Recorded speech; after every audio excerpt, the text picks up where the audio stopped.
Welcome back to Animator Artist Life. Now in the last video I showed you how you can get your hands on this free rig and how to use it.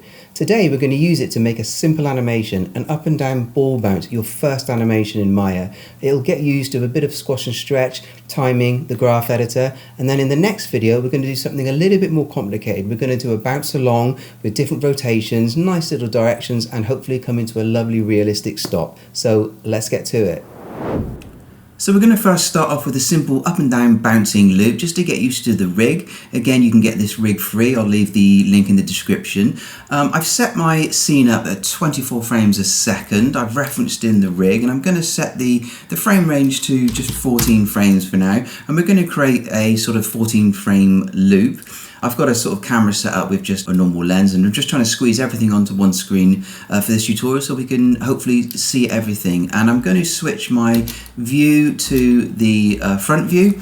I'm going to hit 6 to get the textures up, and we can try the different balls again as well in a minute.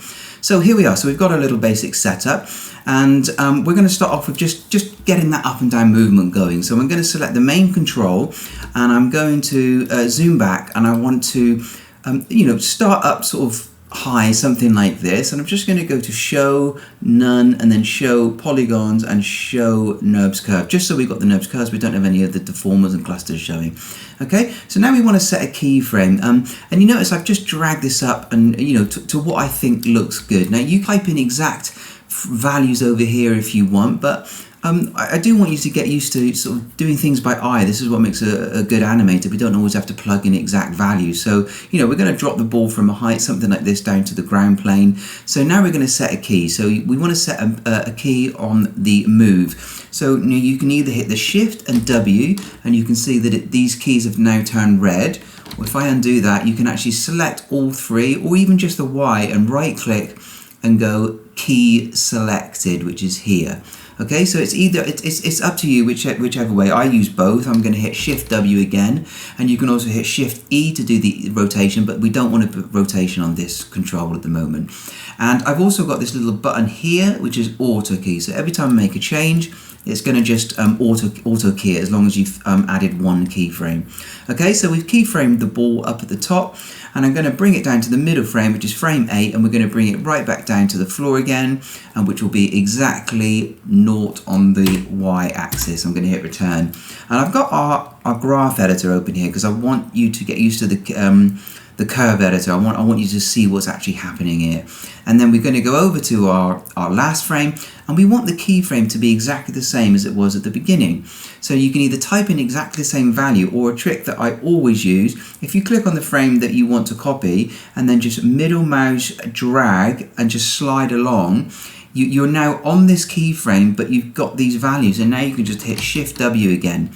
Okay, so now we have actually we've bounced our ball up and down. We've got some basic movements. Let's hit the play key just to see what this looks like, or you can hit the Alt and V key just to see what we've got going.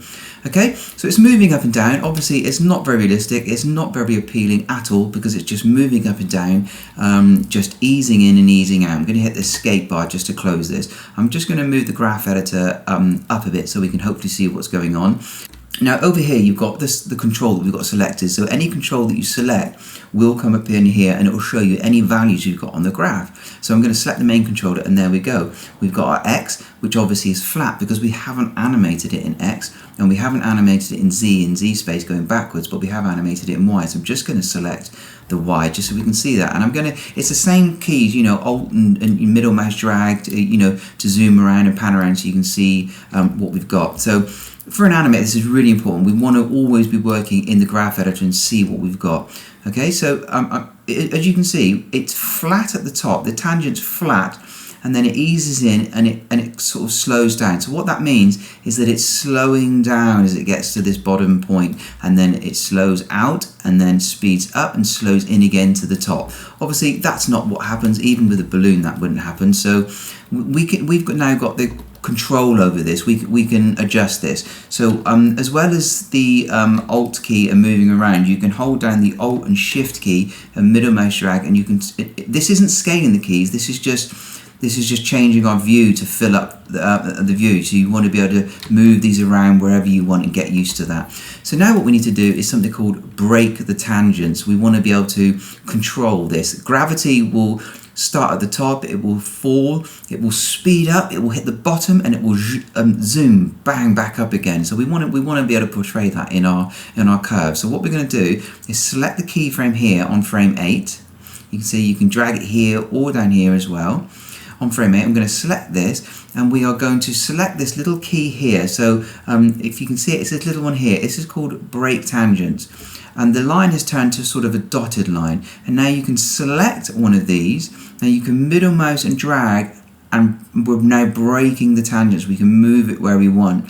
So I'm just going to move this up to something like here, because I want this big slow, and then I want speed up and boing, back out again. And then the same on the other side. Okay, so now you can visualize the way the ball is bouncing in the Y direction. Let's move this down so hopefully you can see a bit more. And now let's see what we've got. Let's press the play button and see what this gives us now compared to what we had before. And there you go. Already we now have this realistic bounce movement. It's not floating. So if I just stop this, what you get is, as it's slowing. This is the slow because it's a flatter tangent. It's speeding up here, it's speeding up even more, it hits the bottom, it doesn't even ease and bounces straight back out again. Okay, so you've got the different sort of gaps, the different speeds in the tangent. Okay, there we go, just play this back once more. And there we go, fairly simple to do. So now we've got this sort of realistic movement over 14 frames. So now let's give it, let's move on to something what we call squash and stretch. We're going to give this a, even in real life, everything has a squash and stretch and a retention sort of value, but we can sort of make this cartoony or non-cartoony. Okay, to use the squash and stretch, we're going to use these two controls at the top and the bottom. There's one at the top and there's one at the bottom. There's just these little arrows here.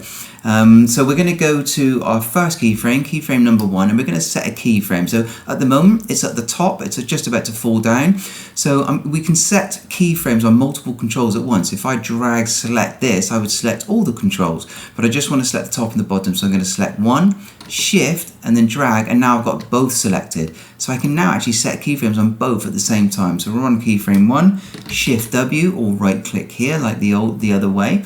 And I also want the same keyframe on the end. So we're going to go to frame 14, I'm going to hit shift W again.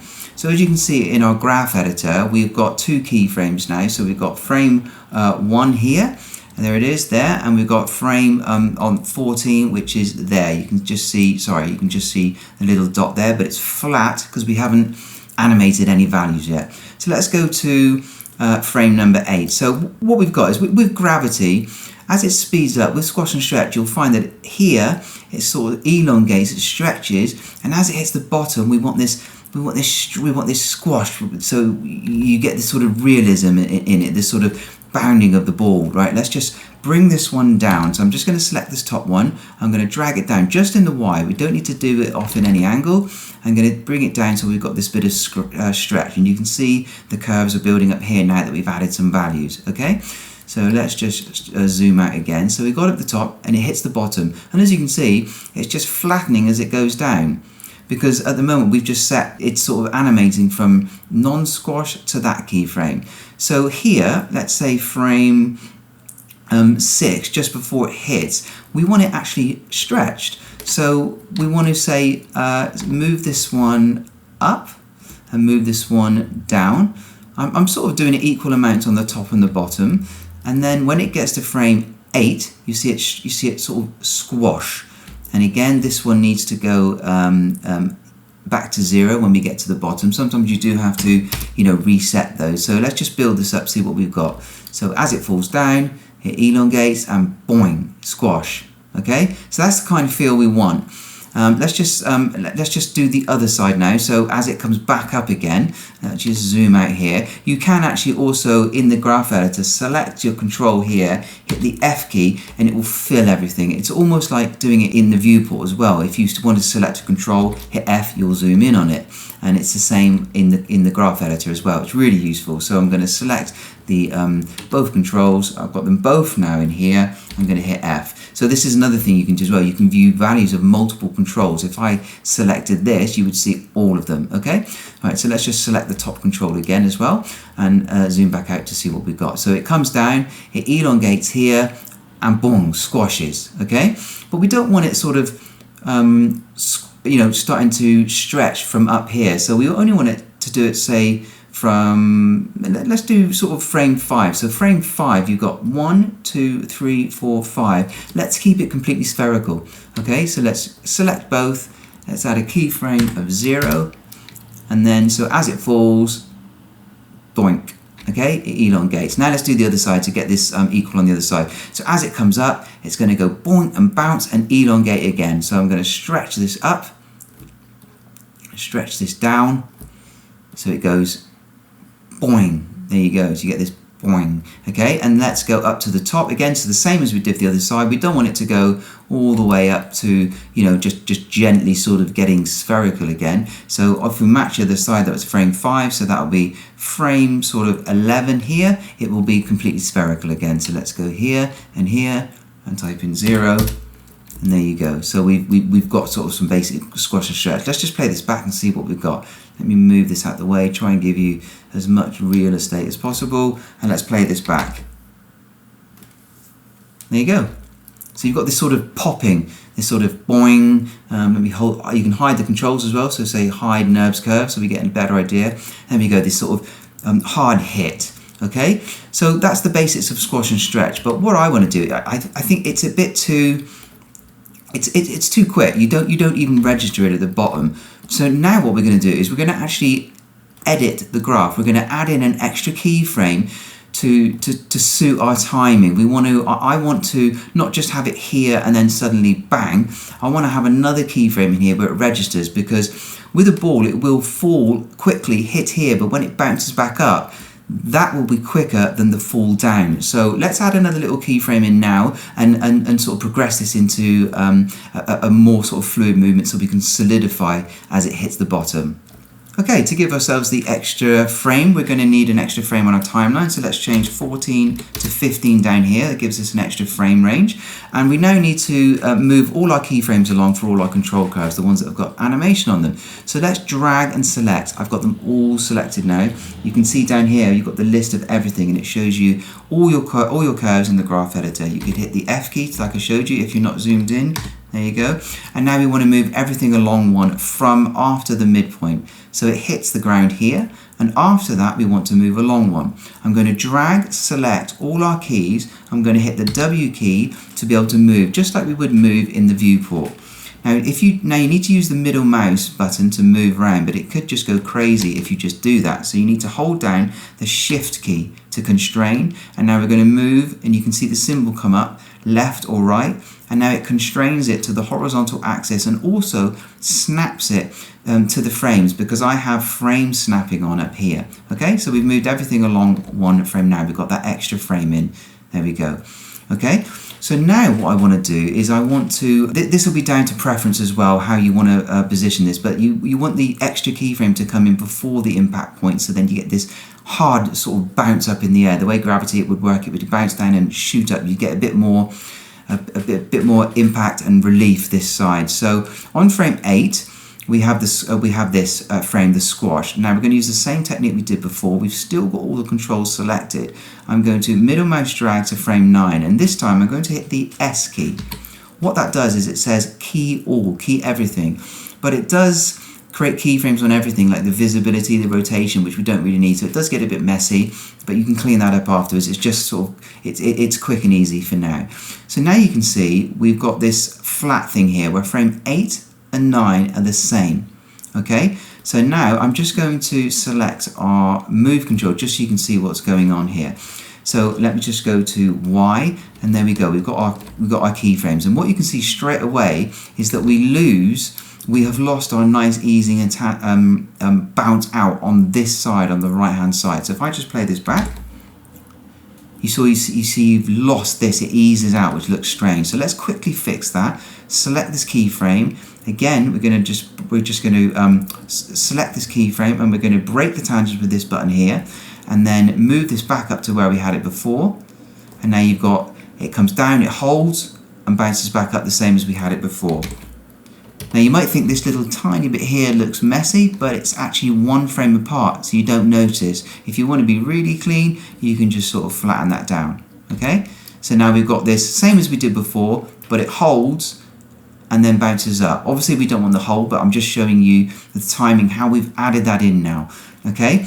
So it's actually going to stay the same, the move control. What we want to do is affect the squash and stretch. So frame 9 will be our bounce, will now be our impact, but the frame before we want to change to sort of a bit of squash and stretch. So let's say, let's move this up. Now this is going to be taste and sort of how you want it to look and react. So I've moved this up now, so now we get this squash and stretch coming down. We have an impact point before, and then it squashes and bounces up high. So let's just see what that gives us. We might need to play around with these values. Let's just bring this down, and then I'll just try and fit as much as I can in, and let's play that back. And there you go. See, we've got this nice extra frame before. Before it was very jumpy, it was quick, it was, and now we've just got this more establishing frame. So now you could play with this. You could sort of say, you know, you might want this before to be not touching the ground, you know, something like this, and then you've got this bigger impact. But this generally works well. So, you know, before we had it jumping from here down to here and back up to here. So now we've just got this. It's not much, but it really does help with the animation. So if you want to take this further, and if you wanted more sort of maybe a rubbery look, you might want to add another frame on the outside, on the other side here. So this frame 10 might be say down here, and you've added more squashing, so you would get this 3 frames at the bottom. But for me, it's just a bit too rubbery. Give it a go. I really sort of implore you to experiment with that. That's the fun of animation, getting different feels. It might go from a rubbery ball to a hard leathery ball or a jelly ball or something like that. And this is our job as animators, to get it to look different in different ways. Okay, so that's a quick and easy way of, you know, now you've learned how to put the extra keyframe in, extra establishing shots. And I just want to bring to your attention something important now. On the way it's animating up, you can see that I've actually animated top and bottom squash and stretches. I just want to show you something. This is quite important. Now imagine if this was animating up, the value was up here. Let me just, I did actually add that extra keyframe in. Let's just move that. Now say for example, the bottom one, when it hit the bottom, I'd only animated the top squash, which I have there, and not the bottom one. And then as it came out, let's just move the keyframe along to here, something like here, and let's just say I hadn't animated the bottom one, but I kept it as just the top. It looks exactly the same, but it's moved away from this main root control. Now the danger of doing this is as I'm animating the top back down, the root control is animating back up, so they're overlapping each other. So this does cause weird animation. You imagine you've got one animating down, you've got the movement animating up, you sort of get this blending of the two where it will ruin your animation. It will sort of, one's coming down, one's coming up, it sort of slows your animation down. This is why when it's in mid-air, I don't just animate one at the top or the bottom, I animate both, like an equal distance to both. So this is just something really useful to point out, because it will ruin your animation of something that looks really good. Okay, so let's take this a little bit further. Let's just add a bit of rotation in to get this a bit more fun, and then we can try this with different balls. So let's just add a little bit of fun, a little bit of rotation to this ball. So let's select this controller here. This is our rotate controller. You can see this if we go to our perspective view. It sort of looks like this, and it allows you to sort of rotate the ball. Let me just go to a frame where we are not, we don't have any squash and stretch. You can see this working. There you go, you can rotate the ball. So let's just add a little bit of rotation. You know, you can do what you want with this to make it a bit more fun. Let's go back to the front view, and let's add a key at the beginning. So we don't have any keyframes on this. Well, I do actually have one from doing the S earlier on. So I'm going to press Shift and E this time, not W, E for rotate. And I'm going to go down to our impact key, and I'm going to sort of maybe just rotate this round 180 and then back to the top on our last frame and back around, so it's going to go 360 degrees. So up here you can see rotate Z, I'm going to go minus 360 because you want it to be able to loop. So let's just sort of see what this looks like. So you've got, there you go, it's just rotating. Now you could, it might be better with just half rotations, but obviously this ball, this texture here isn't symmetrical on the top and bottom, so you need a full rotation. Now if you only wanted half rotation, what you would do is have to animate 2 full bounces up and down, not just one. Okay, so you could have some fun with this as well. You can take this further, I'll leave that to you. Instead of just rotating just in the Z, we could maybe rotate it, let's see, select here, we could rotate it maybe this way or something like this, you know, and just add a little bit of rotation. There you go, it's sort of going a bit crazy now. Let's just play this back. There you go, it's quite good fun. I'm going to sort of hide the curves. I'm going to bring this down. There you go, so it's really good, it's a little bit of fun. Let's just go to our perspective window so we can see it bouncing up and down properly. And one last thing, let's have a look. Obviously I built this rig so that it comes with different balls where we're going to be adding more as well. Let's just show NURBS curves again. Let's just see NURBS curves and select this little controller here. It allows you to choose different balls, and I'm going to go up to here, beach ball. Let's just try a basketball and let's press play. There you go, that looks pretty cool. Let's hide the NURBS curves to see if we can do that while it's playing. Yeah, that's pretty cool. And then we can maybe try a tennis ball. Play that back. So this is the fun of this rig. You know, this is again totally free, available to everyone.